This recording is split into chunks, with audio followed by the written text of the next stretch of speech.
Agora, você comentou do espelho, né? De que, de certa forma, essas redes elas acabam sendo um espelho do ser humano, ou da sociedade. Mas essas redes não estão mostrando o pior da gente ou não? Então, talvez, veja, quem falou isso aí pela primeira vez foi o Windsurf, vou deixar o autor destacado aí.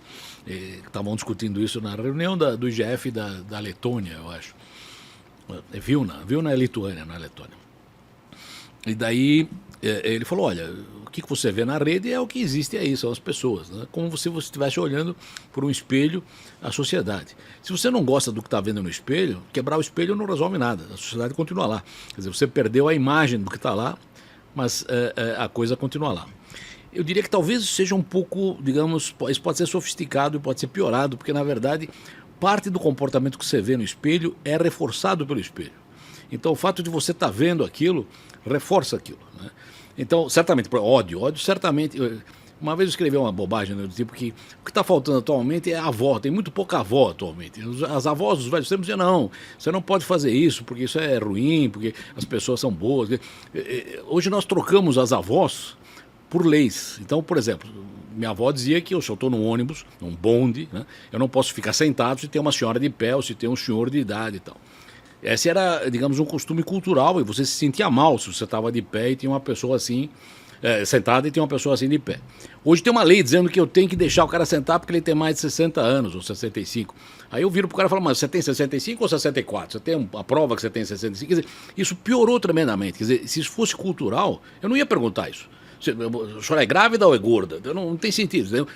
Não era assim no passado. Então a gente trocou algo que era intrínseco, era interno, por algo que é obrigado. Toda vez que aparece uma lei, imagina amanhã vai ter uma lei dizendo que se você não der bom dia, você é criminoso. Então, você dava bom dia por uma questão de educação, de delicadeza.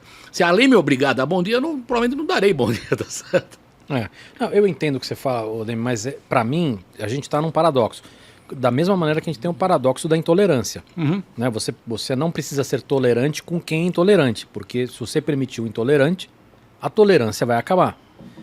E o que eu vejo hoje é que assim, algumas dessas redes estão potencializando tanto a história de ódio, de fake news, de polarização, de radicalismo, e que a gente de alguma maneira precisa agir em cima disso.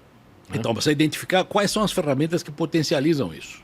Quer dizer, o que realimenta o lado ruim do ser humano, que não tem mais as avós para segurar e, portanto, piora descontroladamente. Hoje você tem gente desejando morte do outro na rede tranquilamente o tempo todo. E você nunca viu isso nos velhos tempos. Não me lembro, criança, né? Ninguém dizia que o cara morresse. Isso não tem sentido. E aí o que acontece, Demi, é que assim, ainda que a gente possa falar, não, mas aí tem que responsabilizar o responsável. Mas hoje, dado a estrutura da rede, o tamanho, o corpo, a velocidade, isso muitas vezes não é possível. E é o que eu te falei em relação ao espelho. Quer dizer, o espelho reforça esse negócio. Quer dizer, mesmo que você tivesse uma pequena tendência para ser um pouco malvado, na hora que você é um pouco malvado e um monte de outras pessoas acompanham aquilo, te deixa dizendo, fui certo. Vou dar um outro exemplo bobo aí. Tem um cara chamado René Girard, que ele fala um monte de coisa aí, mas ele falou o seguinte, veja, pega o caso de um apedrejamento. Né? Uhum. No caso de um apedrejamento, primeiro você precisa ter algo a imputar ao cara. O cara é responsável por essa peste que nos assola, o cara e tal. Então, depois que você jogou em cima dele uma culpa qualquer, precisa de um cara que é o cara que joga a primeira pedra. Porque depois que alguém jogar a primeira pedra, o resto é imitação daquilo. É o efeito manada, né? É efeito manada. Então, se você pegar, por exemplo, nos evangelhos, a história da mulher adúltera lá, digamos, o jeito de impedir isso foi dizer quem é que não tem culpa para jogar a primeira pedra, e aí todo mundo fala, não vai dar, etc e tal, e a coisa não dá. O problema é que isso no Twitter o cara fala, eu? Não, o problema é que hoje... eu não tenho culpa. Então, hoje, do jeito que está a história, o cara que joga a primeira pedra, primeiro é um entre milhares, segundo ele some imediatamente. Não porque existe anonimato, mas porque ele desaparece no contexto. Ele jogou a pedra e caiu fora. Ele falou que você é um crápula e sumiu.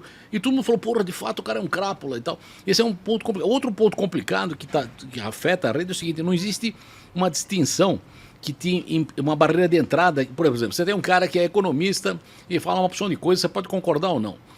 Nos outros tempos você ouvia aquilo e dizia, pois é, no bar você discutia com os amigos, o cara falou um monte de bobagem e tal. Hoje o cara fala aquilo, você não tem informação nenhuma naquilo, mas você diz, esse cara falou um monte de estupidez, o cara é um idiota total, pronto, você tem um monte de seguidores que seguem. Então, você perdeu a barreira de entrada.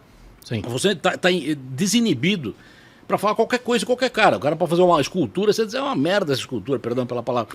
Então, por quê? Porque você não tem mais uma distinção, não tem um freio naquilo, que era um freio cultural. Você diz, não, Sim. não entendo disso, mecânica quântica eu não vou reclamar, dizer E que é era uma ruim, barreira não de sei. entrada física mesmo, né? Você tá no bar, você tem 5 caras ali Isso, discutando. tá bom, esse é o outro lado da história. Aquela barreira, quando você fala bobagem no bar, isso é o Humberto Eco discutindo aí. o Pois que é, a e a internet fez. frase dele, A frase dele é eu essa. discordava veemente e agora sou obrigado. Eu concordava. Essa frase envelheceu bem. Envelheceu bem.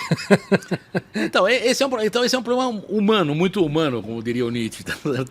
Então, essa é uma coisa que nós não podemos evitar. Então, talvez você tenha que eliminar as ferramentas que potencializam isso.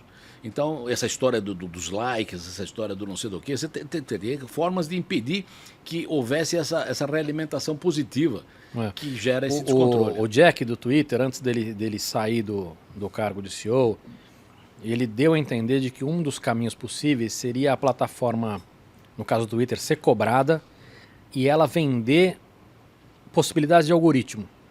Ou seja, o usuário ir lá e falar, não, já que eu estou pagando, eu quero que meu algoritmo seja não algoritmo, ou seja, vai me mostrar em ordem aqui de tempo e mostra tudo que eu estou seguindo. Já você fala, não, eu quero que seja mais relevante e relevante para mim vai seguir essa fórmula aqui ou essa lógica aqui.